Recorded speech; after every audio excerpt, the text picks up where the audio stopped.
Hello, everyone, and welcome to another episode of Heart of Entrepreneurship. This is a podcast with myself and Dave Cashin.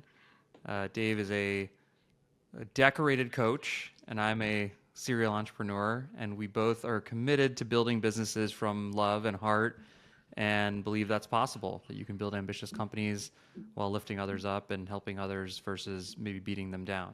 And this is a podcast where we explore all those topics. What's up, Dave? What's up, Jesse? Good morning. All right, I got a fun one. I think this topic is it's going to be very tactical and very practical, but I think very relevant to a lot of people. So I'll start with a story. Um, the last 3 or 4 years, I've gotten onto a very steady exercise schedule. I exercise 4 or 5 times a week, maybe more. It feels easy. It flows. I'm busier than ever. I have 3 kids, multiple companies, like busy, I've got more on my plate than ever. And for probably the 15 years prior to that, I was in this interesting cycle, which I'm sure will resonate with a lot of people of I would gain 30 pounds and by eating and not exercising. And then I'd be like, oh, I'm going to do P90X and in 90 days or maybe, 100 days, I would lose 25 pounds and I'd be fit. And then same thing would happen, and the same thing would happen. And I was kind of in this cycle of just losing and gaining weight, and that's changed now. I feel very consistent. And one of the things that that's changed for me, one of the things you say and coaches say is whatever you resist persists. And I want to talk about that topic a little bit today because specifically I think for me, one of the things I didn't share a second ago was I almost have stopped caring about working out. It's not a thing I tell myself I need to do. It's not something that I'm forcing. If I miss a few workouts, no big deal. Whereas 10 years ago, if I missed a few workouts, I'd be like, oh, it's all over. Mm. I'm done now. I should just quit this while I'm ahead. And so I want to talk about this idea of changing ourselves, but oftentimes we get stuck in, I'll call it a guilt loop that actually doesn't create permanent change. And I think most people I know, including myself, just lots of people are stuck in this, and it's very counterintuitive actually. Specifically that once you notice something about yourself, I think most people, when they notice a problem or an issue with themselves, they want to be different. They immediately start beating themselves up over it. And instead, what's worked for me, and I think what you would coach people on is oh, first you have to love that part of you, and I don't know. So I want to unpack that today and give people some practical tips around this. I love it. Yeah, and it could probably apply to almost any habit. And, you know, working out is one that a lot of people connect with, and weight and eating healthy. And um, so a few questions for you. First was, do you enjoy, or to what degree do you enjoy working out now? I mean, tennis I enjoy, Yeah. weightlifting not as much, but on average a 6 or 7 out of 10. It's not something I find Okay. particularly enjoyable. It's become Okay. more enjoyable over time, especially the feeling afterwards, but not. I mean, I do personal training because I Yeah. can just go there without any brain. He just tells me what to do and I do it, but I feel great afterwards. Uh-huh. Okay. So, I mean, 6 or 7, that's not like a 2 or 3. You don't hate it, but you don't love it, other than tennis. It's just kind of yeah, it's good, and you like how you feel afterwards. Just curious. And then, what do you tell yourself is was the key to how you shifted from that yo-yo pattern to this more consistent, sustainable pattern? What do you think made a difference? Um, I mean, I think a lot of it is uh, I mean, I learned this stuff from you, but I think it's I don't know if it's choice versus guilting myself is how I might say it. Obligation. Yeah, obligate Should have to. should have to, and I think I was stuck in this cycle of oh, I should work out. Yeah, I really should be healthier. you shouldn't be gaining so much weight or whatever it is. And then I was like, okay, yeah, I'm going to do this. And then that, it wouldn't last, that willpower. And this has been just more of kind of like, again, like I don't feel that I have to do it. And I'm like, but it'd be good if like, it'd be nice if I did it. It's helpful and I feel good afterwards. And it's sort of, I lowered the sort of temperature around it, the pressure around Mm, it. mm. And then it just feels like, yeah, like it's a thing I do. And I think, again, another related one for me that's like the very telling is I might not work out on vacation for a whole week. Like, and then I just come back and I get right back on my schedule, and it's no big deal either way. And I think the old version of me, if that happened, I either would have gone to like a vacation and been super annoying, be like, we got to wake up and work out. We're gonna, or if I missed it during vacation, I'd come home and be like, I'm done. Like this is over. It's all ruined. My streak is ruined. My Forget streak it. is Yeah. done. We're done with this. Yeah, one Um, of the things I'm appreciating is how counterintuitive what you just said is, because most people think more pressure that I put on myself equals more results. And what I hear you saying, and it resonates from my experience, is actually all that pressure doesn't lead to more results. Less pressure, not none, but less pressure can actually lead to better results, which I well, just think is especially I a think in the really, short term versus the long term. yeah, that's a good distinction. And I think I remember Yeah, one yeah. exercise that we've done a lot, but we did really early on was I might tell you like, hey, um, I make up something. I tend to talk too much in meetings. I think I want to talk less in meetings, Dave. And my natural inclination was, okay, like give me the tools, fix me, Dave. Like I want to talk less in meetings. And your first thing would be, well, hold on, like let's talk about that. Like, why do you do it? What have you what? And you basically did this sort of like soft version of like a cost benefit, Yeah, which right. is What like, are the oh, benefits of talking as much as you do, and what's yeah, it you've gotten costing all these you? benefits. That's why you do it. It's almost like seeing why it served you. And I think oftentimes we don't see that, and then seeing maybe what it's costing you. And then again, it like creates just more like, oh, okay, I'm going to choose to be a little different. Or there's just this thing of like Yeah, forcing ourselves versus choice that it's, totally. yeah, Yeah, so let's go there. So my understanding is that humans have counter will. So really, if you think about any time, and especially when you're a kid, someone was trying to get you to do something. I mean, the obvious, go to bed, do your homework, right? Like trying to force you to do something. We naturally have this counter will of like, no, right? And if you're a parent or remember being a kid, that's it's like right, one of the first things we learn is like, no, no, no, I don't want to, no, no. And so there is this way that anytime we feel we're being forced to do something, not fully accepted just as we are, we naturally just resist whatever it is. And I joke sometimes, even if your parents like, have a cookie right now, you're like, no, I'll have it when I want to, right? It's right, like, right, um, so I think it's worth just recognizing the truth of that. We seem to have counter will, right? When someone's trying to like, we feel like we're being coerced or forced or managed. So the same is true when we do it to ourselves. right. So, And and do we do it to ourselves because we learned like our parents did it to us, and so then we learn how to manage ourselves with the way our parents managed us? I think that's probably sometimes, often, I think that's probably true.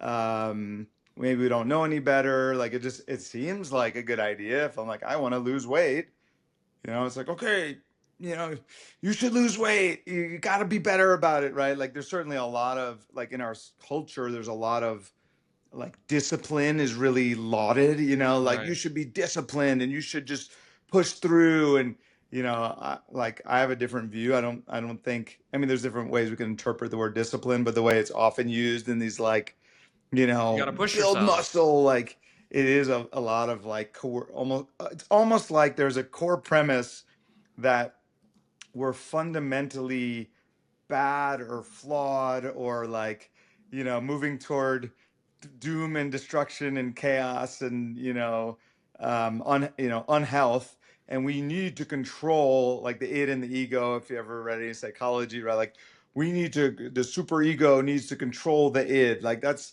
the id being like this pleasure seeking, the one that just wants to like engorge and Right, be lazy and all these things. And so I think there's this almost like underlying belief in our culture that and then that we then internalize, essentially that we're inherently bad and need to be controlled, Right. or we're And inherently, like there's this yeah, thing like, you word choice, like, make yourself wrong or make someone wrong for it. yeah. And like I feel like if Andrew were here, he'd be like, "What's wrong with that? Like, why can't we force ourselves to do things? Why can't we make ourselves wrong when we're not doing the right thing? Like that seems like a good thing. Why like Yeah, so I mean, you said it earlier. There's nothing wrong with it per se, other than the fact that it doesn't seem to work very well. It's not sustainable. It doesn't actually lead to the outcome you want long term. To your point, yo-yo dieting, yo-yo habits are probably the most quintessential and like obvious example of it. But you can see it in all kinds of different habits where you're like, I'm gonna listen, I'm gonna listen more, I'm gonna meditate, I'm gonna be more empathic, I'm gonna um, speak up more. I'm gonna, whatever the thing is you're working on, if you're doing it from a place of, I'm not good enough as I am, there's something wrong with me, right? and I need to get better at this, It seems to work in the short term, but not in the not long in the term. long term. Yeah. And it leads to kind of these up and down. And then the other thing, I think it's sort of like at least in my experience. I'd be curious, people listening, if they agree. Like it tends to be like kind of a miserable existence. Yeah. Right. Like Like the when drill someone's really sergeant tightly yelling at you, your wound, internal drill sergeant, it's kind of stressful to constantly have your inner voice be like, you're not doing it, faster, more, better. You're not, it's yeah, like, ugh. So like it that might David work. Goggins guy. He's like, have you know who that is? Oh yeah, I've He's read like several of his books. so intense about everything, and then just like I see him, and I'm like, man. And I haven't read his books, but I like see some of the social media stuff. I'm like, but I just like this doesn't seem like I don't want to. I don't want to be him. Yeah, I have a mixed reaction. Part of me appreciates the like indomitable will, like there is a spirit like this it feels in a certain way empowering to access and like recognize like we humans are incredible. We have this like indomitable spirit and will that can endure and can push through. So I don't want to like dismiss it altogether. At the same time, from my experience, there are ways to channel that, and there are much more joyful, easeful, and even more effective ways to create the results you want. Um, and look, he's very candid and vulnerable in the book about his very difficult childhood, and Right. so it's fairly clear that a lot of what's causing that motivation is this like um, chip on the shoulder to like Right. prove something. And, we've talked a lot about, when you're coming from that place, it's, it tends to be like this toxic, form of motivation that isn't ultimately sustainable. And the other thing is like, and we'll come back to the shame and guilt because I think it's important, but you've asked a few times, you've asked listeners a few times, like, okay, why do you want that, right? Like, if we, we've talked about like startups, founders wanting to be successful. Oh, okay, why do you want to be successful? Oh, because if I'm successful, then I think I'll feel, joy and a Right. sense of freedom. And so, like, if you think about spending several years torturing yourself to get to this moment where you think you'll feel joy and Right. freedom, and then we know from lots of empirical evidence that joy and freedom feeling doesn't really last anyway. So it's like, are you going to spend years torturing yourself to have like a few minutes of joy and freedom? Yeah. Right? Like this really vulnerable and I thought poignant video interview that Scotty Scheffler gave recently. I don't know if we've Hmm. talked about it before. He's arguably the world's best living golfer. He's winning Oh yeah, everything. yeah, yeah. We talked about Yeah, it. and He's again, like, "What's the point of this game anyway? It's fun for a second, and then I like, yeah, he's like, I win the tournament, and I'm like so excited for like 2 minutes. I'm like, okay, where are we gonna go for dinner? yeah, So like, if the rest of your life is torture for those little moments of glory and excitement and celebration, like that doesn't feel like a really well, it's yeah." like a And bad it's interesting. trade-off. Like what led me down this path was like our first exit, and like then being successful, and then feeling like, wait, it's kind of similar to that golfer. Like, wait, this is it. This is what I thought was gonna like I joke, I'm like, give me superhuman strength and wings, and I was gonna just be this like, and it didn't. I was just the same person with, when I logged into a certain account, I saw certain numbers on the screen, and it shows up in different ways. Like in my marriage, I think we've talked about this. Like I think Dee had a lot of things of like, once Jesse behaves this way, like I will feel good. And Yes. now, like, and she says it like, she's like, Jesse's 10 out of 10 as a husband now, and I still don't feel that good. So what the hell? Like, and I think Yeah, and it I sort of, think almost anytime you think if this happens, then I'll feel good, happy, safe, free, it's a limiting belief that isn't true and doesn't serve you because it implies that you can't feel that right now, and that's inherently limiting. So, mm, um, so I want to just name that because, I'm saying torturing. I'm using that a little bit extreme, right? It might not feel like torture, but it is it is a pretty yeah, like it's a dis-ease, it's a dis-ease. It's like a inner war. It's like yeah, there's the one that wants to just relax and take it easy and do things that feel good, and then there's the one that wants to like we got to get in shape and we got to lose weight, and it's like this inner yeah, battle. And so that's the counter will, right? Like the part of us that feels judged and coerced and forced by this other part of ourselves. That inner battle, I think, is what causes that yo-yoing. It's like, yep, fine, the drill sergeant wins for a while, but then at some point, the one that wants to just relax and be indulgent is like suppressed long enough that it rebels, and it's like, okay, screw it. Now I'm just gonna eat. I'm gonna binge and eat as much as I want, and just right. hang out on the couch and watch Well, and Netflix. it's interesting that disease. I'll just say this for myself. Like most people don't even know there's anything else. There's another way of being. And Right. I've only noticed it after a lot of this work and a lot of these things where I'm like, oh, there's periods where I don't need anything to be different. There's like months where I'm like, it's all great. This is all great. And then there's months where I go back into the like, well, no, if I could only, sell this thing and make this amount of money, then I would have a private jet and that would be awesome. Or if my wife only showed up a certain way.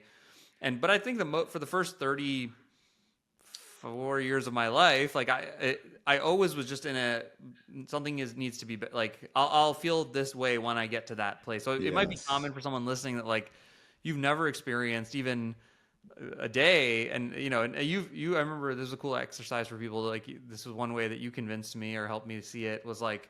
Could you just feel it this way for like 1 minute? For the next minute, could you sit here and be like, everything's great, there's no problems, like and once you Yeah. realize that, then you're like, every minute is just another minute you stitch together, and ultimately, Or like, every moment even, yeah. yeah, Like I'll just pose it to the listener as a experiment. Like in this now moment, could you let go of wishing anything was different than it is? Just for now, just for this moment, could you let go of wishing anything was different than it is? And let go of needing to control anything about the future. And yeah, if you are willing and you do, you see that, oh, I can actually feel a sense of peace and joy and freedom right now. And it does start to at least poke a hole in the idea that I need something to be different in order to feel peace and joy and freedom. Because the irony is the thought that you need something to be different is what's in the way of the peace and joy and freedom. right. And so if we now take that back around to I think shame say and that again. guilt, Actually, say that again because I sure. think that's a really important point. The thought that you need something to be different is what's in the way of you feeling that sense of peace and joy and freedom. Yeah. So it's not that you don't have $1 billion; it's the wanting it, and that creates the actual experience of dis-ease. It's yeah, I want to be precise with our language because I actually love wanting, and we may want to talk about. I think that's be good to talk about like the difference between like wanting and feeling like we should or need to or Right. have Sure. to. But yeah, the way I would say it is if you think you need $1 billion, or when I have $1 billion, then I'll feel abundant and free and joyful. That's how you're blocking abundance, freedom, and joy right now. Right now. Right. So in any moment, thinking you need something other than this is what's in the way. Yep. And it's, you know, obviously there's a lot of irony in that. And then the only reason you have that minute of peace and joy when you get the $1 billion is because for that moment You Yeah. don't need anything to be different than it is, because finally life has matched your idea of how you think life needs to be. But life is dynamic, and the mind being what it is, it'll then go to, yeah, but I don't feel the way I thought I would feel when I had $1 billion, or Right. well, yeah, but that guy has 10 billion, or Well, I like remember you told me once that you had a client that sold his company for $1 billion and was thinking like was stressed out after that, thinking he should have sold it for 2 billion, and that's just the totally. human. That's the human experience. That's That's what the human human, beings that's do. it's at least it's the human mind. It just tends to look for the gaps and, compare, and just sort of seems to be the So nature of mind. so let's assume the a couple things, and people can decide if they believe it. Like when you have this when you force yourself to do things, self disciplining yourself and kind of playing that Yeah, game, it's probably not long term effective, and it probably is not that enjoyable of an experience. If you're doing that and you're having effectiveness and you're enjoying your life, then that's probably what doesn't matter, right? right. But let's assume you're like, yeah, that resonates, Jesse. I'm the same, and I want to try something different. So what would you have somebody do? So I think it's important to recognize that experience, what's inherent to that experience, is shame and guilt, right? So shame is, well, it's a feeling, and it usually is attached to a story that there's something wrong with me. And guilt is a feeling along with the story that I did something wrong. So, just the distinction between shame and guilt is, shame is at the level of being, like I am broken, wrong, flawed, bad. Guilt is I did something broken, wrong, flawed, bad. Yep. And so I think that's what's at the heart of this pattern is, uh, like, I'm fundamentally bad in some way. That's why I'm not eating healthy or exercising regularly or being kind to people or whatever way you think you should be. So I just want to acknowledge, like, this is the way most of, I think, humanity, or at least Western world, sort of operates. To your earlier point, is like, I'm fundamentally bad, so I need to shame myself into behaving in good ways, right? And I mean, you go all the way back to like original sin, right? Like this whole religion's based on the idea like we're sinful and we need to be, sort of corrected. And a lot of parenting is like that too. Parents use shame to get us to do the things that they want us to do, Right. right? Well, So governments we, ran on fear. I mean, there's the whole nine. It's funny to watch people play tennis. By the joke, like tennis is a in basketball, you talk shit to the other person. In tennis, you say nice things to the other person and you talk shit to yourself. that's funny. And like you could see a wide variety of how people speak to themselves in a tennis court. Yes, Like sometimes it'll be like, "Come on, Jesse, come on, you got this," But you'll hear people say like, "What's wrong with you?" Like, right. and Oh it's God, you should have. Yeah, yeah, should have gotten that. Yeah, and that it's like this misguided attempt to correct your behavior, but it really doesn't work, right? And even if you look at parenting, like the things you try to use shame to get your kid to do, it's like mutually assured destruction. Like you end up having to like layer on more shame because they resisted more, and that's kind of what we do with ourselves as well. So yeah, so shame is like this almost like self-judgment, and then the part of us that feels judged, resists it, right? Like if anyone's coming to you and you don't feel accepted by them, you're not very open to what they're trying to get you to do. Versus, sort of paradoxically, if you feel loved and accepted as you are, you're much more open to the idea of shifting or you know, growing in some way that, that maybe the person sees for yeah. you. So, Why so are that, shame and guilt such? I mean, I know like Brene Brown does a lot of work on all this stuff, but like, why are they such corrosive or toxic things? so, I mean, it's funny. Here's a random aside. In Indian culture, they call private parts shame. oh Did you wow. know that? No, I did That's not. your shame. Oh gosh, that'll cause some interesting dynamics around your sexuality and experience of sex, and even just body probably. So, I'm going to draw from some of what I learned from Joe Hudson around this. So, He said a few things I think are really insightful around shame. One is shame is like the electric fence, right? Like if you're trying to train your Hmm. dog, you have this electric fence, and then when they they touch it, they feel the shock, and then ultimately they learn not to go near it. So I think it's a way, again, back to this idea that like this sort of, I think, false presumption that we're fundamentally unruly, antisocial, like somehow bad and Right. need to be corrected. I think shame is the core mechanism from that. It's like how we civilize, the uncivilized or something like that. Mm-hmm. And so, you can even, if you even just picture a dog that actually has that experience, they get like they essentially take on the posture of shame, right? Their head will Right. slump down, right? Right.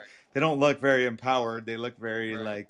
like, beaten down. And so it's a little bit like, it's like beating ourselves into submission or something like that. It's not a very empowering experience. So, and then shame, the other thing that Joe says, shame is essentially like a way to put the brakes on all the other emotions. So it just seems to be what happens. It's like it just Right. like puts the brakes. So like when there's something that occurs that is just too intense to feel, especially as a kid, like shame will come up so that we don't have to feel it and we suppress those other feelings. So I think, we've talked in a number of episodes about how important and powerful emotional fluidity is to our ability to thrive and be fully present and energized and clear.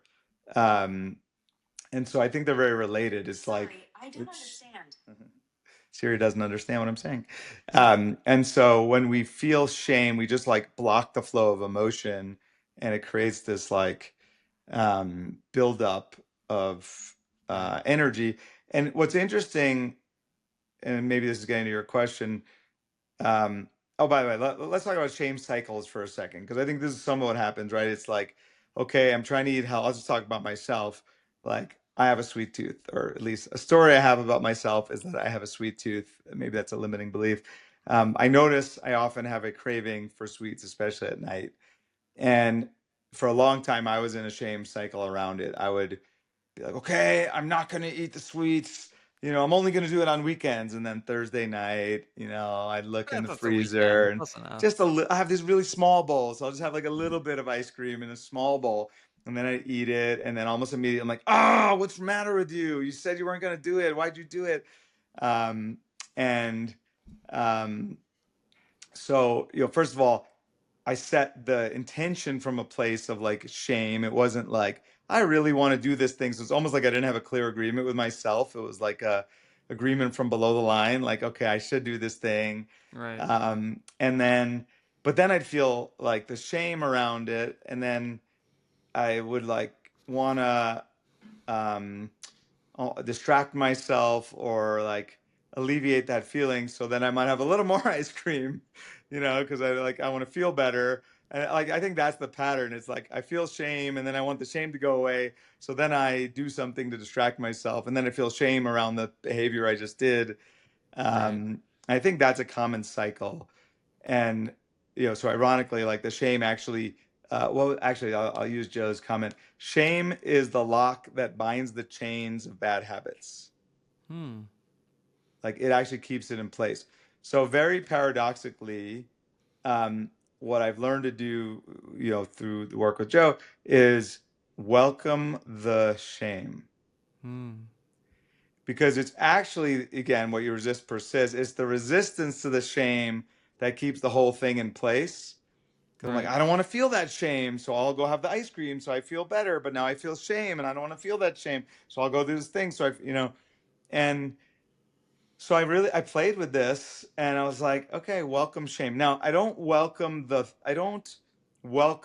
or believe the thoughts that come with the shame. So it's not like, yes, I am bad and Right. undisciplined. I don't believe those thoughts. I see through those thoughts, but I welcome the physical feeling of shame. Like I might let myself like hunch all the way down and just like, and I feel that tightness in my stomach, and I just stop resisting it, and I welcome the feeling of shame. And I've invited a number of clients to do this as well. And pretty consistently, what I see is the pattern. at least lessens and lightens. Right. So, will I tell you that I no longer eat any sweets? No, that's not. I haven't like Right. stopped eating sweets altogether. I'm not totally sure if I want to or not, because part of me is like, I love eating sweets and I love like indulging in the deliciousness of life, right? And I feel like kind of like what you said, it just doesn't feel charged for me anymore. Like last night, it was funny actually. I literally last night I took out the ice cream and I was like, okay, what am I trying to avoid feeling, by eating this ice cream? And um, I put the ice cream away. Like I didn't let myself have it. And I really sat with that. And I kind of had a temper tantrum on purpose. I was like, yeah, there's like this part of me that's just like, but I fucking want what I want. And Yeah. like, I don't want to not get what I want. And I had like a little, like, I want it, I Oh, want it, I want it. I let myself like have a temper tantrum. And I realized like there's something in me, I think from childhood relationship with my dad, so like where I wasn't getting what I want, and I didn't fully allow myself to feel articulate it. that like temper tantrum of like how much I wanted it and how sad and frustrated I was not getting it. So it's been interesting for me as I just play with like what's the feeling I'm trying to not feel or I'm trying to feel in eating the ice cream. Uh, it well, I'm learning a lot about myself, and I think it's the path to freedom and choice around like, do I want it or not? And Yeah. then I made myself a little tiny bowl of ice cream, and I had like whatever it was, like maybe it's half a scoop, and I enjoyed it, and I stopped there. Whereas in the past, I might not have stopped there. Right. So, often the behavior is really just a way to avoid feeling some feeling.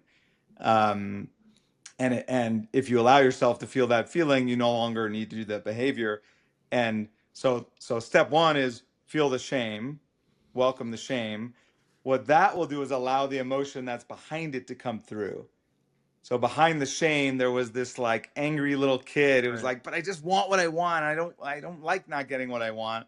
And if I could feel my frustration and sadness around that, then the compulsion, like the need to eat the ice cream, kind of dissipated. And then it's more of just a free choice of like, do I want it or not? Right. And I think Which is I'll just share similar one if other thing. yeah. Go ahead. Well, it sounds like one tip for people is like welcome the shame and try to get curious about what feeling you're trying to avoid around that. And then Uh, welcome that feeling.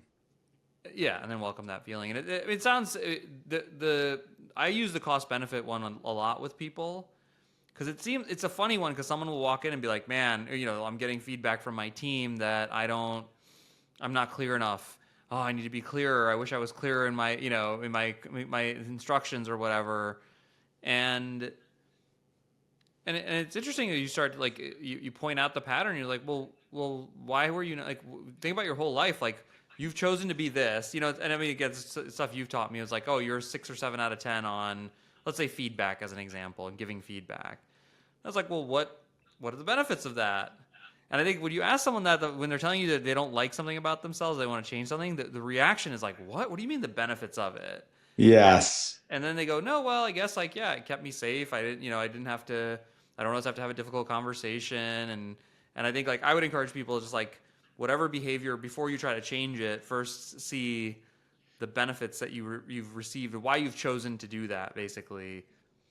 Yeah, I love that because one, it implies what I think is true is that we are good.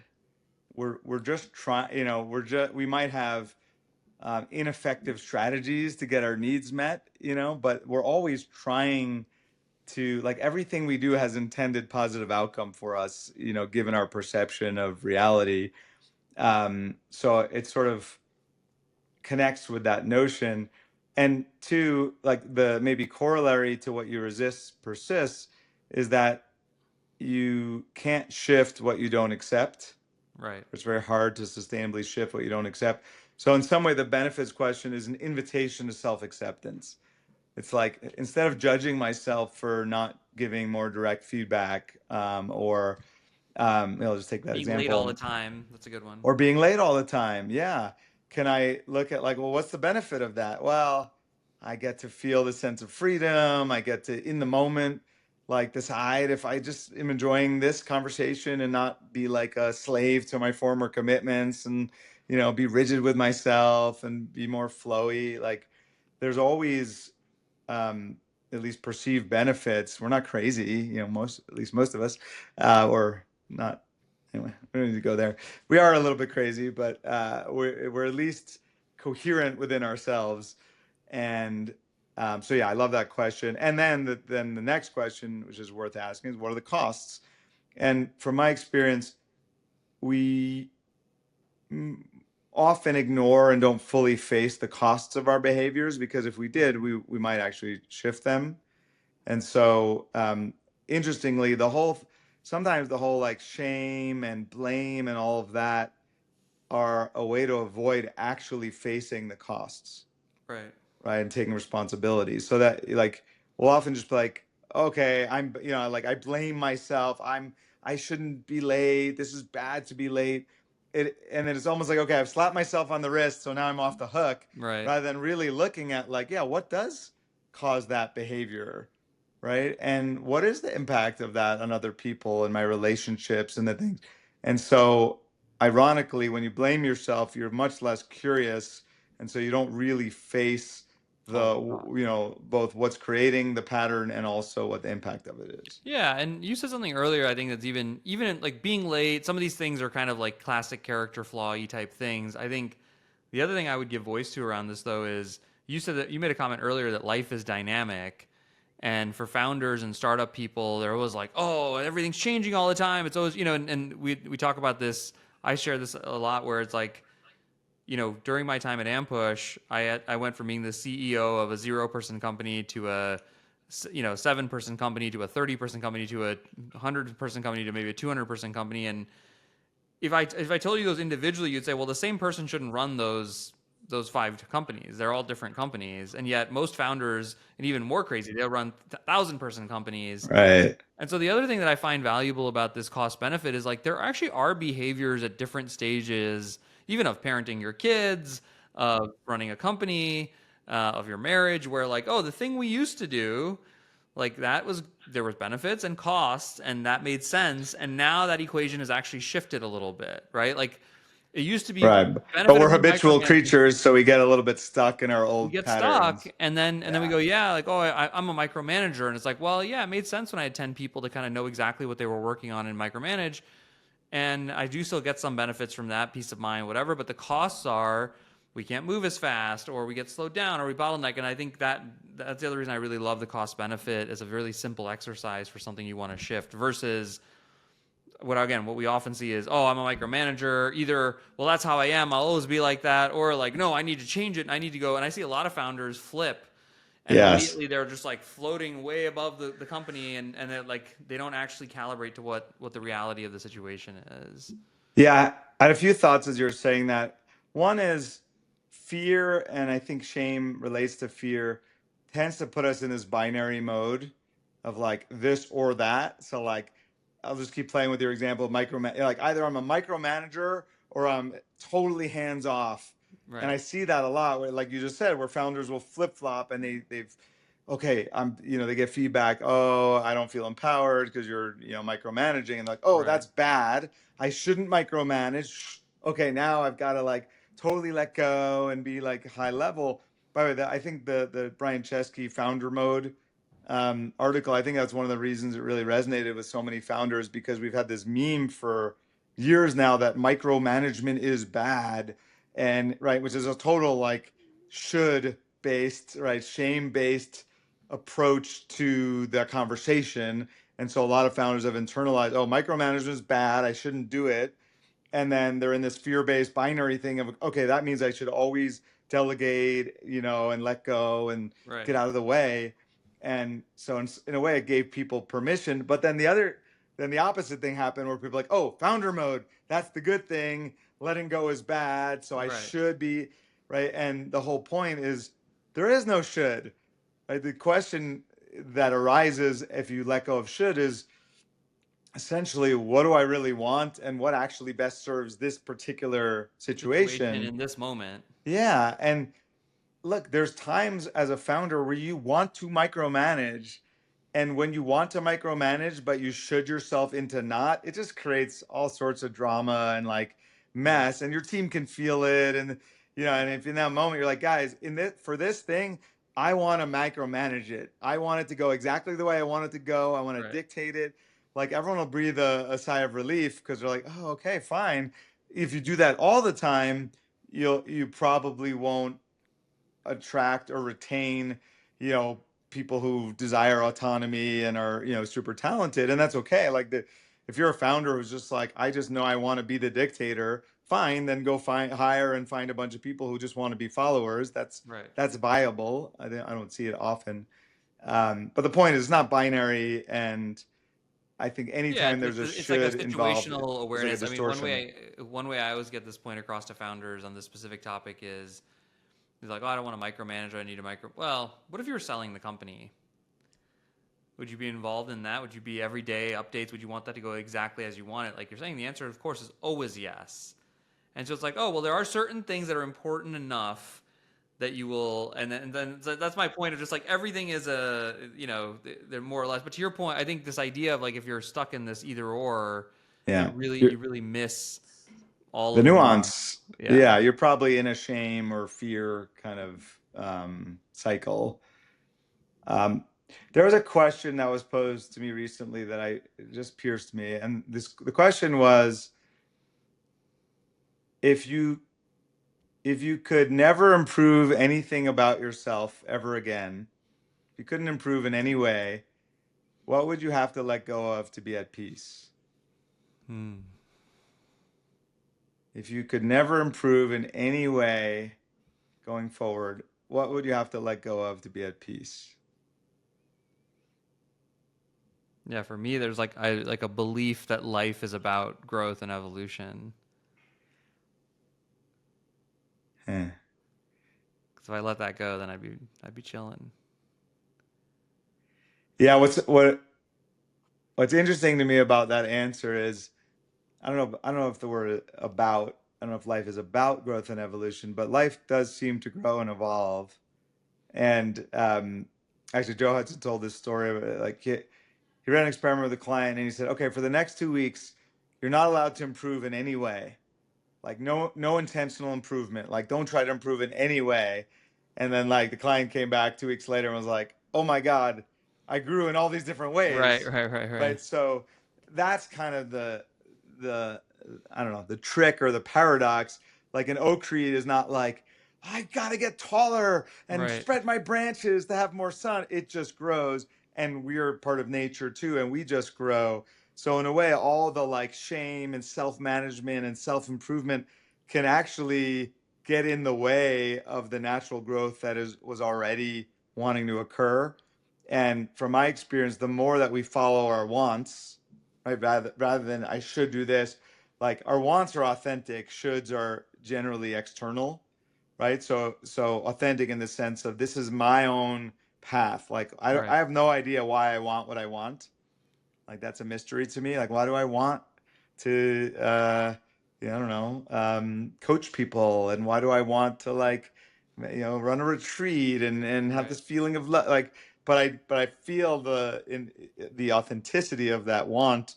Um, and I think that's how we connect with our authenticity, is tuning into like, what do I actually want, as opposed to, should tends to be someone else's idea of how things, are supposed to be or were supposed to be, or an internalized version of that. Um, right.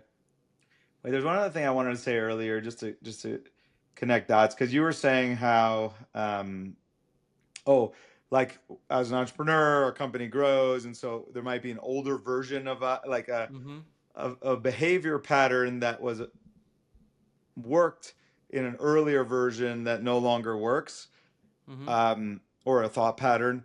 And I think if you just superimpose that onto like childhood and adulthood, like I think that's the core challenge of the human experience, is the patterns that we learned to adapt as a Right. child when we really didn't have many resources and wisdom. Uh, we tend to continue into adulthood, and we're almost like superimposing the past onto the present Right. and reacting to situations in the way that we did when we were children. And I think that's some of the core of like adult development is learning to recognize those old patterns and say, okay, no judgment. Like that made total sense that I learned to people please because that's how Replicate. I created Right. harmony in my household and it didn't feel safe to not have harmony. But if I'm still people pleasing in at 25 or 35 or 45 or 65, that's probably just an old pattern that's being over relied on. As an example. So I think that's some of the deepest work we can do is like, what are these old patterns that are really no longer serving me? Um, Yeah, that makes sense.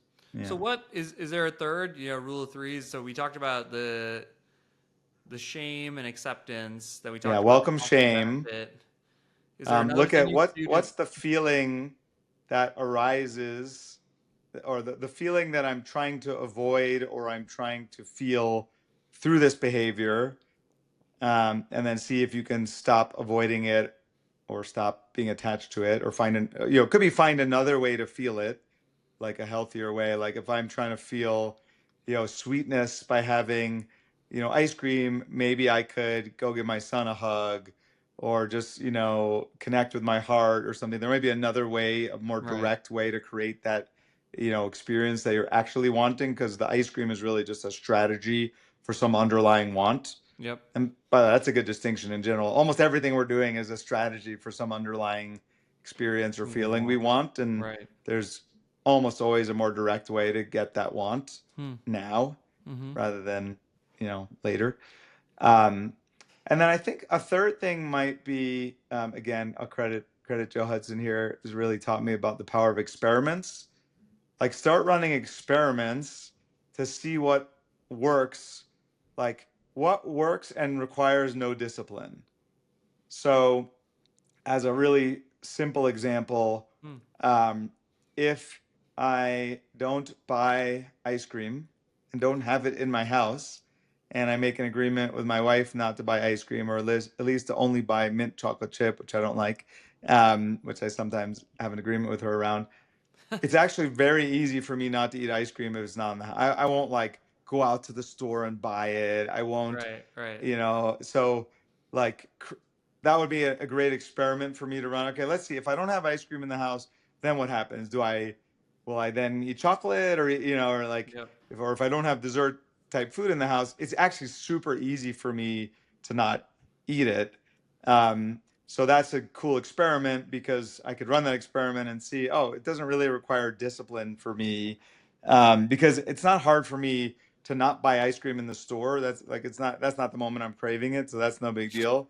Um, it's hard in the moment when I'm craving it, if it's there, to not eat it. Right. So my point is, Well, it's like run just some making something smaller too. Like that's a if you can just make it like everyone again. It's the whole idea of like we make these things so big in our mind, and then like when I signed up for personal training or whatever, I wasn't like, oh, I'm gonna lift 3 times a week. I was like, oh, let me just try this once a week and see Oh how it yeah, goes. there's a whole body. Like I learned this all from BJ Fogg, the Stanford professor. He had this whole model.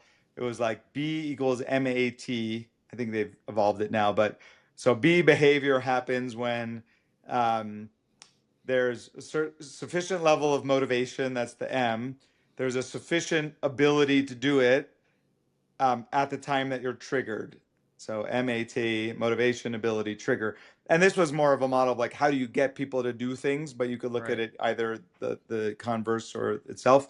And he was designing products, right? This was like a class at Stanford around like product design, but you can apply it to any kind of behavior. So and the main thing that I remember from his talks, and I did a course of his, was the ability. The trigger is important, but the ability is also important, i.e., like little bits of friction actually make a big difference. Right. So if you either make it like way easier to do the thing, so in your example, I'm just going to go to this personal training session once, right? And that might be a domino thing that, okay, I went once, I'll go again. Or he says, like, if you just put your sneakers by your bed, your shoes and sneakers and socks by your bed, and just your commitment is I'm going to put my sneakers on when I wake up, and that's it. Well, I already have my sneakers on. I might as well go for a run. right? Right. Like that's way easier than I'm going to start running, 3 days a week for the next, year versus, so it's like you want to design almost like the smallest, easiest experiment that you think, minimum effective dose that you think might make a difference. Right. So yeah, reduce the friction, reduce the kind of ability required, and then triggers are helpful. Like I no longer rely on my memory. Like I don't, I'll put something in my calendar, or I'll put something on my desk, or I have clients put sticky notes on their laptops, or like structures are really useful to trigger yourself because I don't think, yeah, most of the time it doesn't work to just try to remember. So my point in all that is design some experiment around the behavior you want to start doing or stop doing, and then see if the experiment works. And that framing is really important because, again, if we're like, okay, I'm going to stop eating sweets for this next, 2 weeks, and then we eat sweets, then the immediate thought is, oh, again, I'm bad, I failed, I Right. screwed up, versus I'm going to run an experiment where, I don't know, I'll put a rubber band around the refrigerator, or lock the fridge after 10 p.m. or something like that, or just like agree with myself to not open the fridge after 10 p.m. and I end up opening the fridge and eating ice cream, then I'm saying, okay, that experiment failed. Right. So Not instead of not it I'm being bad personal, or like I'm I yeah. failed, forget it, I'm never gonna, it's Yeah. like, okay, that experiment failed. What else can I try? Yeah. I'm reminded of like remember we were deciding to move to St. Louis like 6 years ago, and we were just like, oh my god, like we're gonna move all the way to this new city, the city we haven't lived in since we were kids, and what if the families, all this stuff. And you helped us. One of the things you were like, well, what if you guys just try it for 2 years, and if not, you can move back to California. And that like it took this thing that felt so big and so heavy, and it brought it into this sort of like, okay, like an experiment, like, okay, there's Yeah. like flexibility around this. And I think that's another And it's like almost like we need to, or it's useful to almost trick our mind. Like our minds will naturally resist change of any sort. So you want to, like, the message to your mind is, we're just trying this little really small simple change, to your point, right? Like I'm going to just run once, or run for 10 minutes, once right. a week for the next two Or I'm gonna weeks be on time for 2 days. Let me just see how right? that feels. Does it feel because these are all we were talking about before, behavior change, or let me eat healthy for a couple days and see how I feel. And then once you do it for a few days, like, okay, I might do it for a few more days. So these like domino kind of behaviors tend to work way better than, I'm going to now for the rest of my life, I'm going to be a healthy person and I'm never going to eat, bad food again, or junk food again. It's just too much of change, and our system just rejects it, and creates too much fear. Yeah. By the way, just a funny story about what I'm calling my sweet tooth. In our old house, I don't know why I haven't done it here.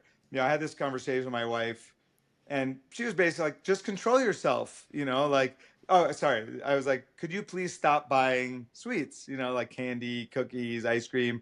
Like it's not hard for me to not eat them if they're not in the house, but if they're in the house, it's really hard for me. It's like, just basically like the mentality, just, well, come on, have some self-control. And I'm like, no, I'm like, I don't have it. I don't want to have it. I want, and she's like, but me and the kids want to have this. And so we came up with a win for all solution, which is we bought a safe, literally bought a safe. It was our sweet safe. And the three of them had the combination and I didn't. And it was awesome. It totally worked. Really? And I don't know why we haven't done it here, actually. Maybe I should try that again. Although, just random funny story. When we moved out of that house, um, I guess we left the safe behind, and our neighbors called my wife and were like, "Hey, there's like this safe here. Do you guys need it?" And my wife thought it was the candy safe, and she's like, "No, no, no, it's fine. You can throw it away." And this is kind of miraculous. I don't know how this happened, but basically, the guy we're friendly with who bought our house, like, threw the safe out into like a dump, and miraculously it like hit something and smacked open, and all these savings bonds came flying Oh out, my and there was gosh. like thousands and thousands of dollars, I think tens of thousands of dollars of savings bonds. And he very graciously ended up somehow retrieving them. But That's So be crazy. mindful of which safe is your candy safe and which safe is Yeah. not. And a good safe, because I don't think safes are supposed to pop I open. know, yeah, it's kind of the whole thing is kind of crazy All that that right. happened. But anyway, you get the point. Like that was a great experiment and a great example of why try to like, test my discipline when there's a solution that doesn't require any discipline. Like I literally couldn't open the safe and I knew I couldn't, and so it was no big deal. I didn't need candy because it wasn't there and I couldn't access it. And that worked. So do what works. All right. Also, just to recap, we today we talked about behavior change, or things you want to change maybe about yourself, and how if you're constantly disciplining yourself and shoulding yourself, oh, I should be this way or that way, it might lead to short-term results, but probably not long-term results, or leads to like a sort of up and down, and also probably won't be that fun. And there's other ways you can do it. Some of them are actually, I think the three we talked about were actually facing the shame and letting it in, and then whatever's the feeling behind it and feeling that, what is behind the thing that's making you kind of beat yourself up. The second one was just looking at the benefits and the costs of whatever behavior choice you've made. And then the last one is finding little experiments in small ways to shift yourself. And there you have it. The Heart There of you have it. Entrepreneurship. Thanks, Dave. All right.